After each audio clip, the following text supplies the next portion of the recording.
of the Hawaii County Code 1983, 2005 edition as amended, relating to the Code of Ethics, prohibits county officers and employees or businesses in which a county officer or employee or the officer or employee's spouses or dependent children own a controlling interest from contracting for goods and services with any county agency, prohibits any elected or appointed officer or employee from appearing on behalf of any private interest before any county agency except as specifically provided for by law, and redefines the use of the term agency. Introduced by Ms. Poindexter, postponed January 21st, 2014. Note there is a pending motion by Ms. Eoff and duly seconded by Mr. Kern to recommend passage of Bill 181 on first reading. And Communication 600.1 from Council Member Valerie T. Poindexter, dated January 30, 2014, requesting Bill 181 be placed on the Finance Committee's February 18, 2014 agenda. Councilmember Kern. Thank you, Madam Chair. Okay, so since the last time we spoke, I think we need to, do we have a motion to approve? I thought it was a pending motion. Yeah, but on the communication, to accept the communication, do we have to make that amendment? It's okay. Okay, thank you. Councilmember Kern. Thank you. So since we heard this last, I think I was able to state pretty clearly that I do think that we should increase our code of ethics and make them stricter and stronger. That's what this bill does, right? I'm on the right bill. Okay, so during this from the last meeting to this time, I've had the opportunity to talk with some various folks in the community, and one person that, in particular, that would be affected by this, and it was interesting. He is in a department, and he ends up doing some contracting work for some other department, totally unrelated. Couldn't even look at him and think that they were related in any way. Apples and oranges completely. He specializes in a certain specialty that it's hard to find here on the island. So when something goes out to bid that needs that specialty, it's basically he's the local guy that could do it, or it's the Oahu firms that can do it. And in that experience, in that process, the bids change. Like, he might come in something for $50,000, where the closest alternative we could get is $250,000, and that would be coming in from the mainland or Oahu. Now, so I was thinking about it, and in this dialogue, in this conversation, I think there might be a way to find a little bit of balance in here, make sure that we are dealing with working on positive public perception, but also being cognizant of the people that are here and the incomes that they do make off of some of these services that they would offer. So I just want to throw this out there as a possible amendment to submit that.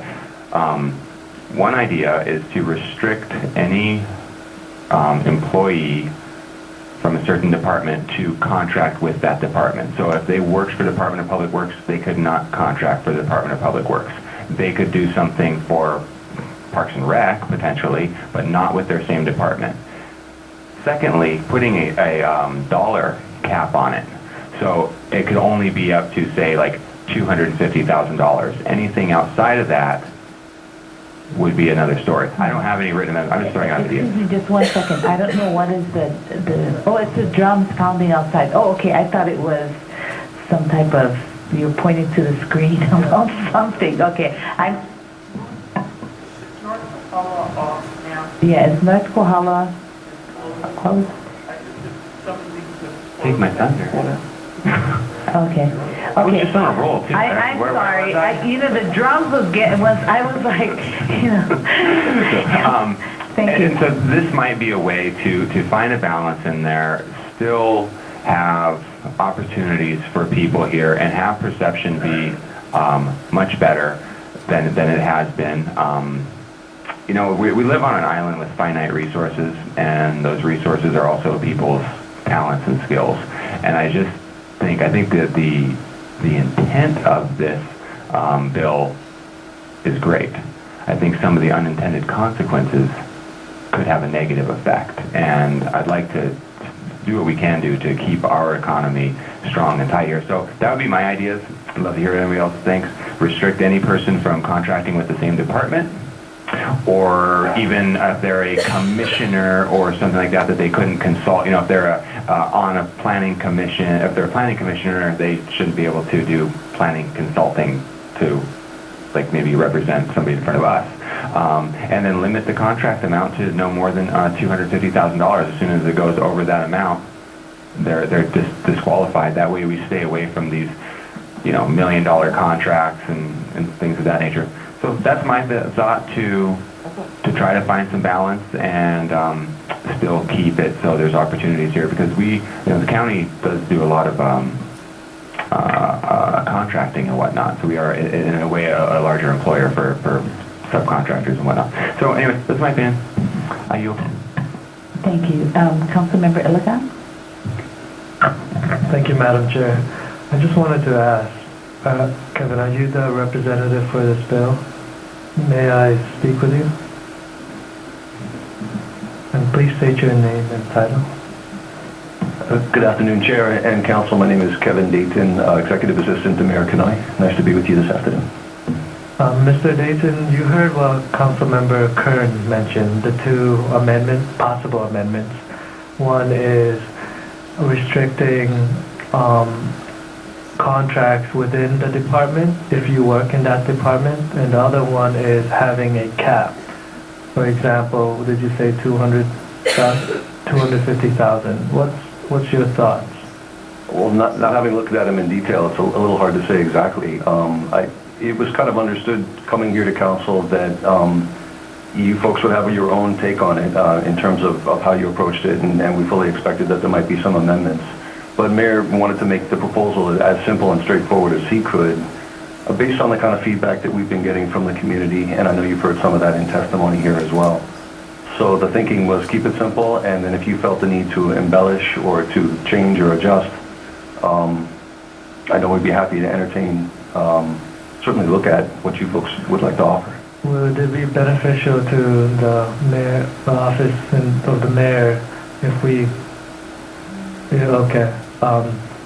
So I guess I'm going to hear the discussion from the other council members. One of the things that I do want to mention is regarding the restricting a person who's working in that department. We do have to consider the special duty when it comes to police officers, and making sure that we have clear provisions that they're not affected by this.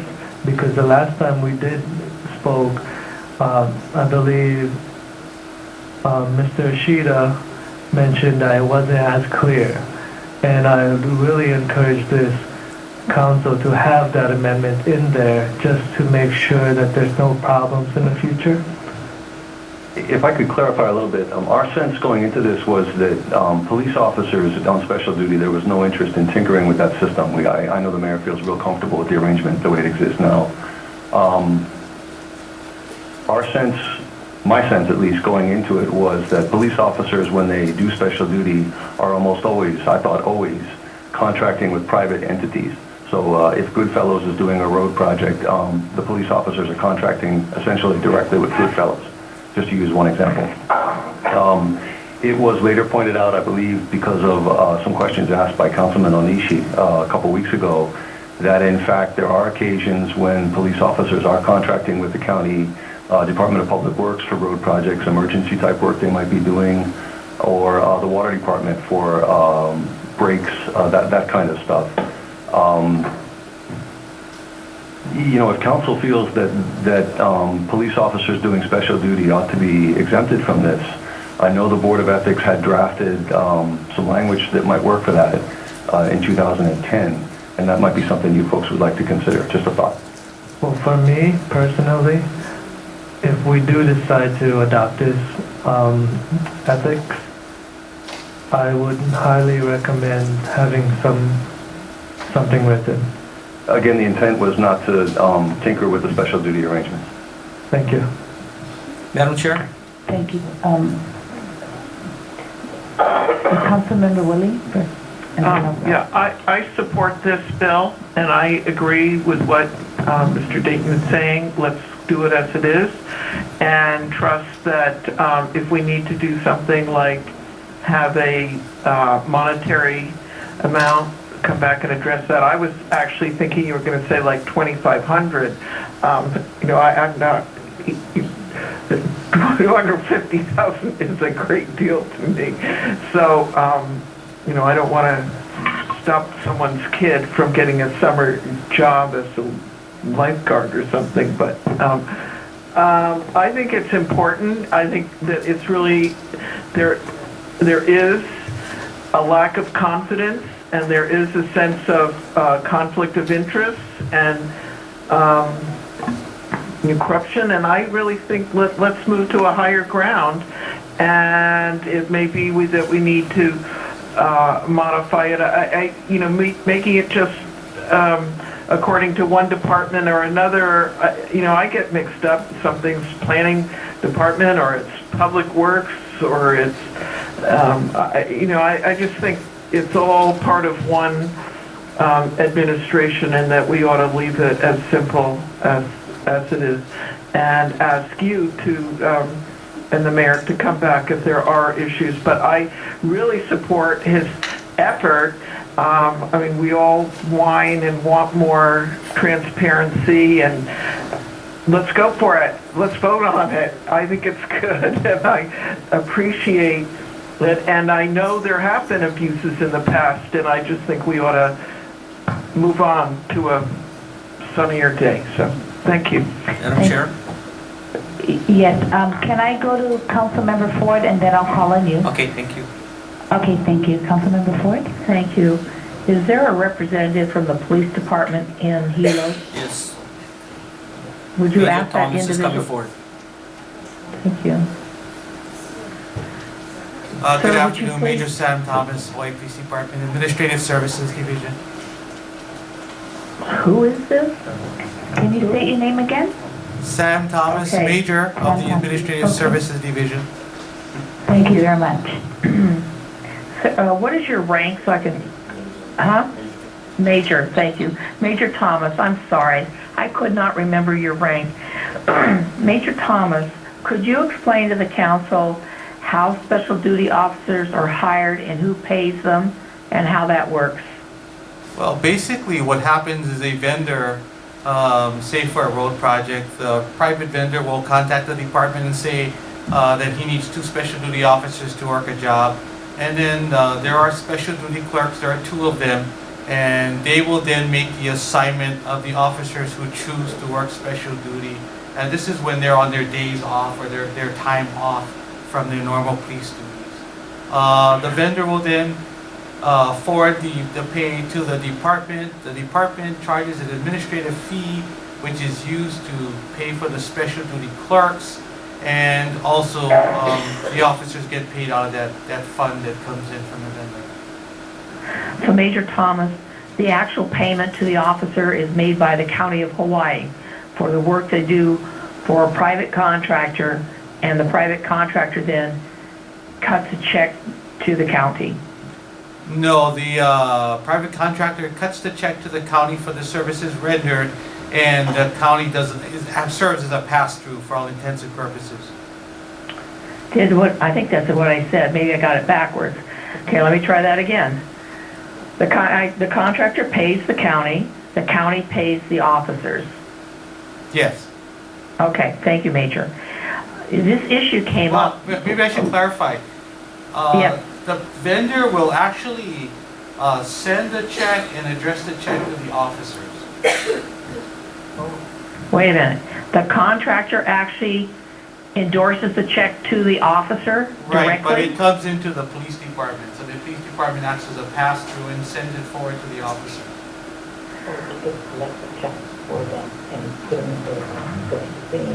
Okay, so the check comes to the county, endorsed to the officer, and somebody at the county just sticks it into their, for lack of a better phrase, pay envelope.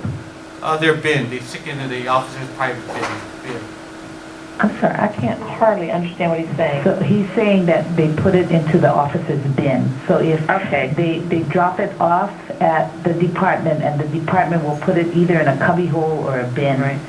So when the officers are out on special duty, let's say they're directing traffic and somebody's very naughty and does something really horrible in their, breaking several laws, drives through the barricade that the officers set up, does something disgusting, is the officer enfranchised at that point to issue a citation to the offending driver? Yes, if the act is so egregious, the officer then stops working for the vendor and takes action as a police officer. Oh, God, it gets worse by the minute. Okay, all right. I have a little issue with that. If he's working for the contractor and for the county at the same time, or, you know, at what point, what minute and second does the transfer of responsibilities take place? I don't know. The other thing is that I'm concerned about is about, you know, if county employees do issue a bid, my understanding is those have to be sealed bids. And those sealed bids are not opened up privately. They're opened up in a public venue, and the bid name, who submitted, and the bid amount is made public at that point, and the bid is awarded at that point. I understand the concerns that everybody has. I really do. But when you're dealing with a sealed bid, to my knowledge, we've never had a violation of sealed bids. You know, so it's like I have to wonder what's the big concern about. If the bids are sealed, you know, what is the problem? Except that the appearance of impropriety. I understand that, but there's actually no impropriety. So we're looking at officers who are doing private work, but yet are enfranchised to issue citations if they have to. That looks like a little bit of conflict there. And we asked about this the last term, and that's why the bill got killed, because we didn't want to stop the special duty officers from working. The other thing that helped kill the bill was that children of employees, even if that employee is in, say, Parks and Recreation, and the person comes in during the summer, the intersession, gets that little part-time job, you know the money's way under $3,000 for whatever work they do, but by this particular code amendment, they can't take the job because it's in the same department where their mom or dad or aunt or uncle or whatever it is, grandparent, is working.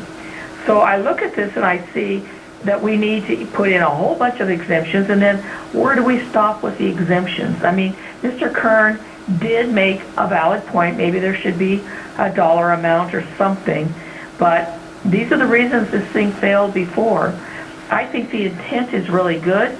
I still have the same problems with this that we had last term, and I don't see a resolution.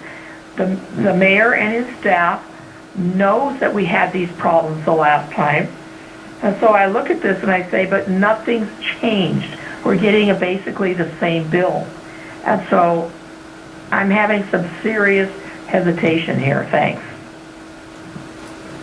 Councilmember Onishi. Thank you, Madam Chair. Just to clarify about the special duty, when I brought it up at the last meeting, it wasn't for like private contractors hiring special duty. My concern was that when traffic has a job that they need to do, say marking on the road, they contract special duty officers. That's the part what I'm saying is because it's a county function, a county function job that's being done, and they're hiring county employees. Okay, so with this bill, to me, it would restrict them from getting hired on traffic, county traffic division hiring these special duty. Not like Yamada and Sons going to be hiring these special duty officers to pave Kilauea Street. That's totally different because then the contractor or the vendor is kind of responsible for the police officers. Maybe Major Thomas, you can come forward again. You heard my discussions. Is that like true, like how? Yes, like, that's correct. So in the event, like for instance, if traffic were to hire the officers It would be a county check that would be cut to the officers, Right, correct? and then on the other way, it's like Yamada and Sons check that's gonna be cut to them, right? That's correct. They would send the officer's amount in a check to the department would deliver it to the officer's cubbyhole, but there would also be the additional administrative fee that would get delivered to the department to pay for the special duty clerks. Yeah. And so that's why I think we're getting mixed up between what the special duty officers are doing and what their task was and why what I brought up. And that's why Kevin was kind of correct when he mentioned that, or he was correct about what my concerns was just within county jurisdictions when we gotta hire special duty. And then to my understanding, I think the private vendors, they do send officers, I think the 1099 if they exceed a limit. Is that That's correct? my understanding as well. Yeah, okay, so that's totally different. So we gotta make it clear and then make it to the public to clarify that what I was talking about is just basically when the county hires special duty officers and which can be paid by the county, okay? So that, I just want to make that clear. But is there anybody from finance? Well, thank you, Major. Is there anybody from finance in Kona? No. Okay. Also, at the last meeting, I mentioned about the process, and Ms. Ford brought up the made comments on that too. And it's true. Bids go like sealed bids. So to me, on the process of sealed bids, I don't see any problem because they put out the bids, you submit your bid, it's like confidential, and then when the deadline is finished, then to my understanding, it's purchasing, I think, that, or the department, maybe Ms. Vitito, you can come up, because I think you deal with bids, and maybe you can explain a little bit of how the sealed bid process goes, since we don't have anybody from finance. You can introduce yourself. Good afternoon. Bobby Leathhead Todd, Director, Environmental Management. Generally, if it's an IFB, which is an invitation for a bid, that is handled through the Finance Department's Purchasing Division. They issue the bid, they receive it, and then at a specified time, after all the bids are supposed to be in, then they would open it in the presence of, it's more than one person who opens, so that you can see and And that would be verify within what the bids are. finance department? Yeah, the Or- finance department. Okay. And then they would look at the people who submit the bids. You have to determine that they complied with all the requirements of the bid. So whatever they submitted as part of their sealed bid, it would have to, if you had to list any subcontractors, if you had to list specialty licenses that you have to have, then all of that would have to be part of what you submitted along with the bid document. And then if they're all sealed, then it would be opened by the purchasing officer. So that's called the IBF? Invitation for bid. IFB. And then the other one that they would handle is the RFP, was a request for proposal. Okay. And Now- generally, those are also sealed, but those are different because you can negotiate proposals versus with an invitation for bid. Typically, you're required to take the low bid unless that low bid did not meet specific requirements of the bid documents that went out. Okay, now on the IFB, the department, say DEM, submits all what they need, right? The requirements and whatever requests that they want for that service, right? And then finance finalizes it, and then they send it out to all the... You work together, Oh, you work, but it is issued by the finance department, and they are the ones that receive the sealed bids. and not by DEM, for example? No, DEM does not receive the sealed bids. It Okay, goes to the so finance there is a department. process of how transparent it is. Would you say that? In all honesty, Councilmember Onishi, sorry. I think the issue has been on whether if you are a county employee, you may be in a position to put in a bid that uses the information that you have, that you may be in a better position than somebody else to submit a bid, and it's about public perception. So it's yeah, you have a sealed bid, but I think what the bill is trying to address is the fact that there's a perception that if you are a county employee putting a bid in on a project that's worth significant money, and if you work for the county and then get that bid, there's a public perception that you may have had an unfair advantage in preparing the bid. So if the department, or like say Mr. Kern mentioned, is that if you work say in Department of Environmental Management and you do a certain thing, you cannot bid in that department, but you can bid in the other departments. I mean, that would be, to be fair, because... That would be up to the county council. No, I if you understand, want. but what I'm just saying, because what you're explaining is that within the department, an employee could maybe somehow get information on what the bids was, or could also, what you're saying, could influence what's within that certain requirements that they want for this certain project or this.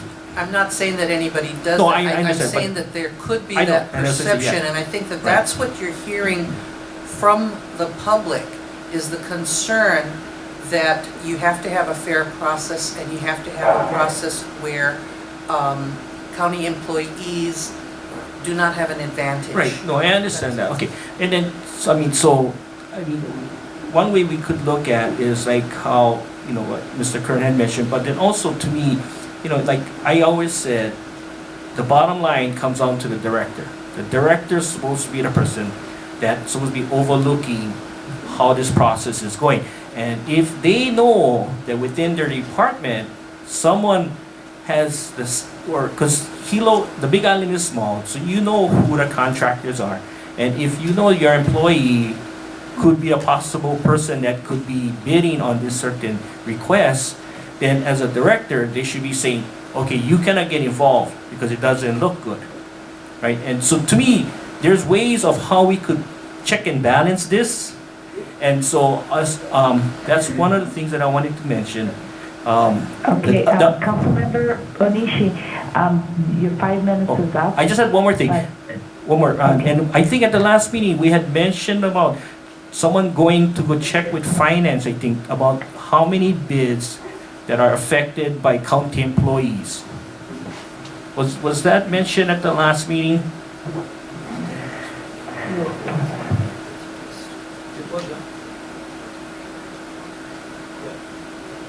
Mr. Iligan, did you bring that up at the last meeting, that you tried to check? You may answer his question. Thank you, Madam Chair. Councilmember Onishi, what I found out was that finance don't track it. So there's no way for purchasing to be able to know who is county employee and if that county employee bid. So they don't know because they don't track it. Oh, okay. And, okay, thank you. I'll yield at this time. Okay, thank you. Councilmember Eops? Okay, just a couple of things. One is, if we did put a dollar threshold on the amount of the contract, that might take care of the special duty officers being able to do certain contract work, as long as it didn't go above the threshold that was set. The other thing, I think Ms. Ford brought up that, I think Mr. Yoshimoto brought it up last time too, that would this mean that if you're an employee of the county, your child couldn't have a summer job as a lifeguard? I think the way I read this is that your child would have to have a controlling interest in a business in order to qualify as this becoming an ethical problem. Otherwise, I think it only says that no officer or employee, or any business in which an officer or an employee or the officer or employee's spouse or dependent children has a controlling interest shall contract for goods or services with any county agency. So I might remind us, and I believe Mr. Ishida clarified this last time, that if you were a county employee and your child wanted a summer job as a lifeguard or teach ukulele lessons or something else that was, I guess, brought up, that wouldn't be a problem. So, I don't know if you It's know a bit that. of a legal question, but that is what I understood Mr. I Ishida to think be your saying. child would last have to time. have a controlling interest in a business, or your spouse would. Right, the language is clearly about a business, about owning a business and entering into a contract, yeah. So I think that's not an issue. the special duty officers may be able to be solved by putting a dollar amount into the language where it kicks in.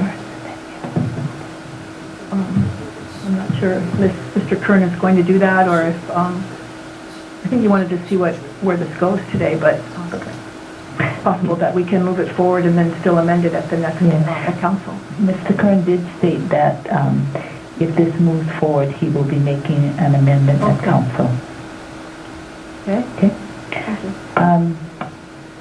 Well, other than that, I also agree with the intention here, and I think that we do need to increase public confidence in government and how we work. So if there's something we can do here to soften it a little bit, I would be very supportive. Okay. Councilmember Kanuha? Thank you, Madam Chair. I also agree with that statement. You know, the public's faith and confidence in government is essential, and doing something like this would only enhance that that confidence in government. So I'm also on the lines. I mean, I understand what everybody's saying as well. I was on the lines with Ms. Willie. I personally think this bill is good as it is, but I'm also willing to work with it as well in cooperation with the dollar amount specified. But to me, there should be no apparent conflict of interest between the public trust and private interest. So that's my whole thing. And if we can move these steps forward, you know, it'll only help out in the long run. So I'm personally fine with this right as is. I'm okay to work it out as a council as well, but I just wanted to put that on record. So thank you. Thank you. Councilmember Yoshimoto? Thank you, Madam Chair. I would support having some amendments, as I think everyone is, well, not everyone, some council members have talked about having amendments, and I would be supportive of that. My only concern is, once if we were to move this up forward to council, I mean, it will probably generate a lot of discussion, because we may significantly, well, not significantly, maybe, well, we changed the bill, I think, because we're all voicing concerns, specific concerns that when you look at it as a package, may look like a very different bill. So I would encourage, as you know me, I want to do the heavy lifting in the committee, but I'm, of course, it's a majority vote, so I would prefer that we keep it here, because if we make substantial changes, we'll get additional input, and I think, that's the place for the committee.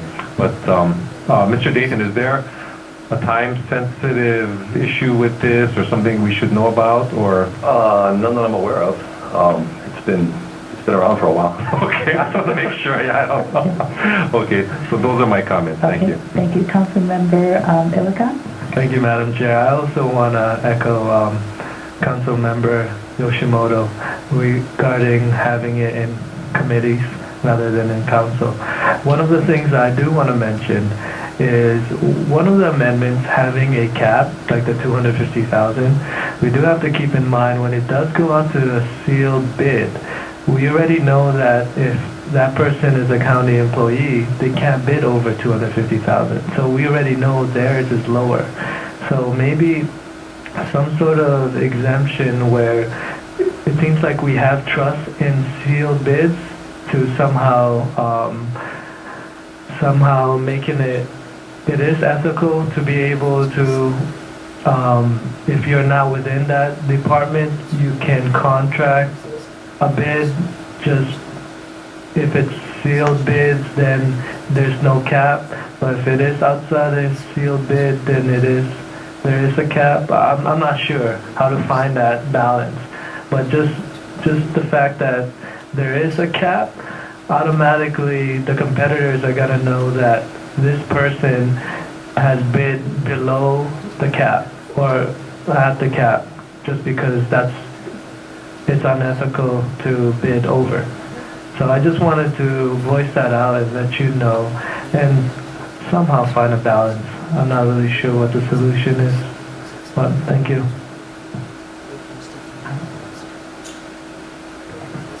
Okay, so seeing nobody else, I'm gonna give my opinion, because I've worked in other organizations, and every organization that I know of, there's conflicts of interest, there's nepotism law rules, there's the ethics, and we're the government, and we should have something in place. I'm okay with having this in place because it holds us accountable.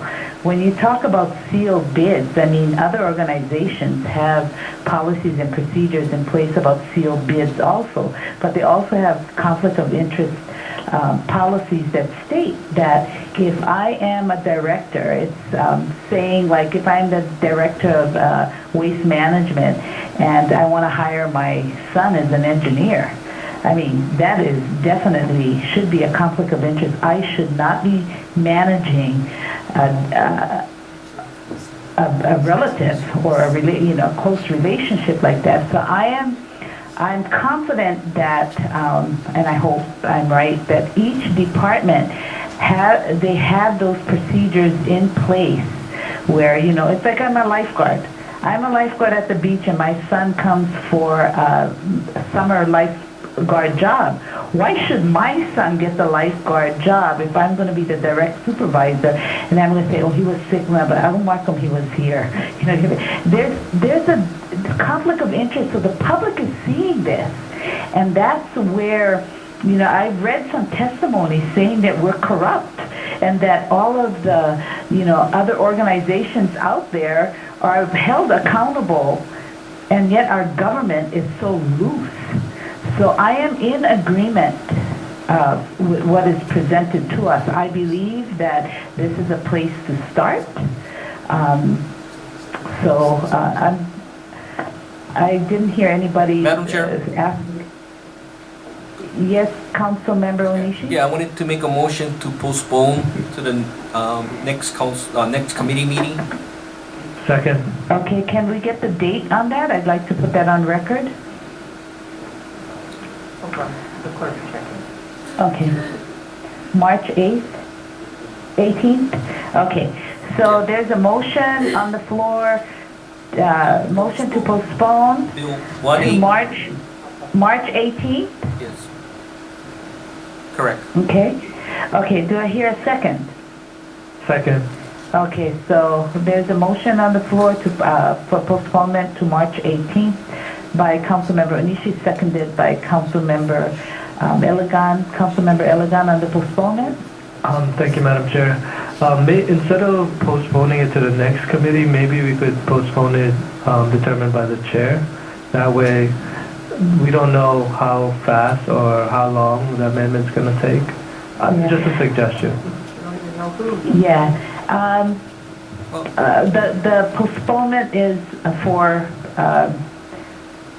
March 18th, but your comment is noted. Councilmember EF on the postponement? I believe we should state a date for the postponement. Madam Chair? Yes, Councilmember Nishi? Yeah, I would like to keep it at March 18th because, it gives any person or any council member, time to do the amendment. It's like one whole month. So we should Okay. keep it on the 18th. Thank you. Okay, thank you. Any other discussion on the postponement? Councilmember Yoshimoto? I would encourage all members to please follow the deadlines. Thank you. Hint, hint. Okay. Madam Chair. So, no other discussion on the postponement? Madam Chair? Madam Clerk? Yes, Councilmember Nishi? Just one fast one. But then council members could also do floor amendments, correct? Yes, Okay, yes. Thank you. Okay, Madam Clerk? On the motion to postpone to March 18th? Ms. Ia? Ms. Ford? Aye. Mr. Lagan? Aye. Mr. Kanuha? Aye. Mr. Kern? Absent. Mr. Onishi? Aye. Ms. Willie?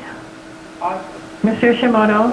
Chair Poindexter? Aye. Chair Poindexter, you have 8 ayes and 1 absent. Okay, Bill 181 and is postponed till March 18th. Okay. So, Madam Clerk,